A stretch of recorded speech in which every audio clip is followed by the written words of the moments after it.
அஸ்ஸலாமு அலைக்கும். நம்ம டிஃபன் வேலை தான் பார்க்க போகிறோம். மாவுக்கு தேவையான அளவு உப்பு போட்டு நல்லா கலரி விட்டாச்சு. இப்போ நம்ம தண்ணி தேவையான அளவு சேர்த்துக்கலாம். தண்ணி நம்ம சுடு தண்ணி சேர்த்துக்கலாம். எப்பவுமே சுடு தண்ணி தான் சேர்த்துப்போம். ஆனால் இன்றைக்கி நம்ம நார்மல் தண்ணி தான் எடுத்திருக்கோம்.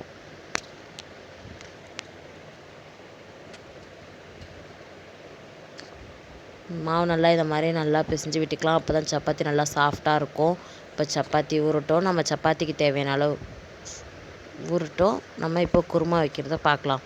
அடுப்பு ஆன் பண்ணியாச்சு. குக்கர் சூடாகிடுச்சு. தேவையான அளவு நம்ம எண்ணெய் விட்டுக்கலாம். எண்ணெய் நல்லா சூடாகட்டும். கடுகு இருந்துச்சுன்னா கடுகு தாளிச்சுக்கோங்க. என்கிட்ட கடுகு காலியாகிடுச்சு, அதனால் நான் கடுகு போடலை. இப்போ நம்ம நார்மல் சைஸ் வெங்காயம் ஒரு 4 வெங்காயம் கட் பண்ணியிருக்கோம், அதை சேர்த்துக்கலாம். அது கூட தேவையான அளவு கருவேப்பிலை, ஒரு பச்சை மிளகாய்,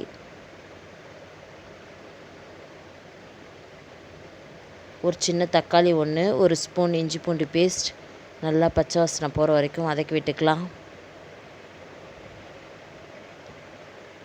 இப்போ நம்ம பச்சை பட்டாணி கழுவிட்டு சேர்த்துருக்கோம். தேவையான அளவு நம்ம பச்சை பட்டாணி ஒரு 50 கிராம் சேர்த்துருப்போம். இப்போ இதையும் நல்லா கலர் விட்டுக்கலாம். உருளைக்கிழங்கு நம்ம ஒரு 1/2 கிலோ உருளைக்கிழங்கு கழுவிட்டு தோல் சீவிட்டு லைட்டாக கட் பண்ணி வச்சுருக்கோம், அதையும் சேர்த்துக்கலாம். உருளைக்கிழங்கும் சேர்த்தாச்சு. இப்போ நல்லா கலரி விட்டுக்கலாம்.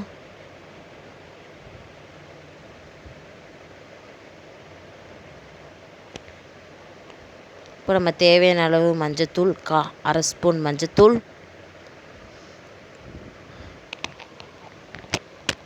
சோம்புத்தூள் 1/2 ஸ்பூன், மிளகாய்த்தூள் 1 ஸ்பூன், ஜீரகத்தூள் 1/2 ஸ்பூன், தேவையான அளவு உப்பு. இப்போ தேவையான அளவுக்கு நம்ம தண்ணி ஊற்றிக்கலாம். இப்போ இதெல்லாம் நல்லா ஒரு வாட்டி கலரி விட்டுக்கலாம்.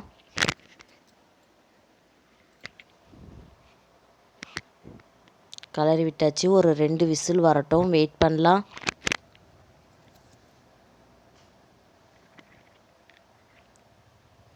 இப்போ நம்ம சப்பாத்திக்கு மாவு உருட்டிக்கலாம்.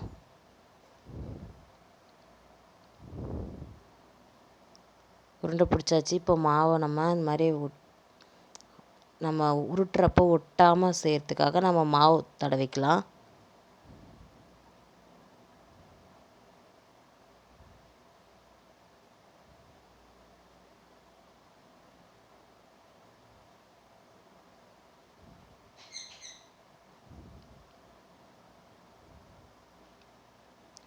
இதே மாதிரி நம்ம எல்லா மாவையும் உருட்டிக்கலாம்.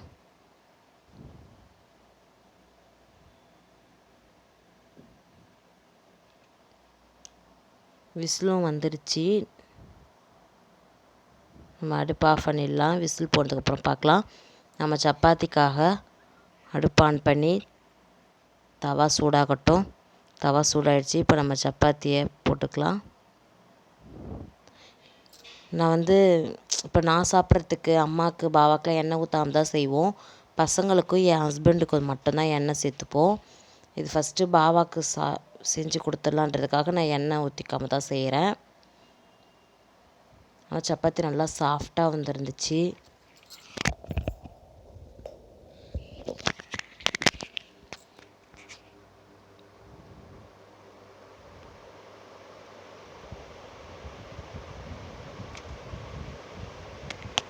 இதே மாதிரி நம்ம சப்பாத்தி சுட்டுக்கலாம்.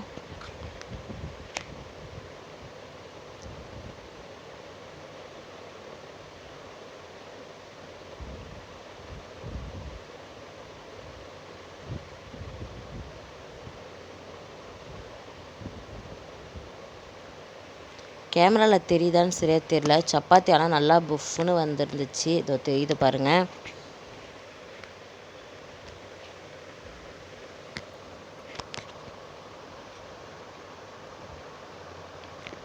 சப்பாத்தியும் நம்ம சுட்டாச்சு. இப்போ விசிலும் நல்லா போயிடுச்சு. இப்போ குக்கர் திறந்து பார்க்கலாம். உருளைக்கிழங்கு நல்லா வெந்துருந்துச்சு. இது மாதிரி நம்ம ஒரு வாட்டி நல்லா கலரி விட்டுக்கலாம். உருளைக்கிழங்குலாம் நசுங்கிற அளவுக்கு. அப்போ சாப்பிட்றப்போ டேஸ்ட்டாக இருக்கும். இந்த அளவுக்கு உருளைக்கிழங்கு குருமாவும் ரெடி ஆகிடுச்சு. சப்பாத்தியும் ரெடி. இன்றைக்கி காலைல இந்த டிஃபன் தான். மீதி நம்ம எண்ணெய் தேவையானவங்களுக்கு எண்ணெய் ஊற்றி சுட்டுக்கலாம். இந்த வீடியோ உங்களுக்கு பிடிச்சிருக்கும்னு நினைக்கிறேன். பிடிச்சிருந்தா லைக் பண்ணுங்கள், ஷேர் பண்ணுங்கள், கமெண்ட் பண்ணுங்கள். மறக்காம பெல் பட்டனை கிளிக் பண்ணுங்கள்.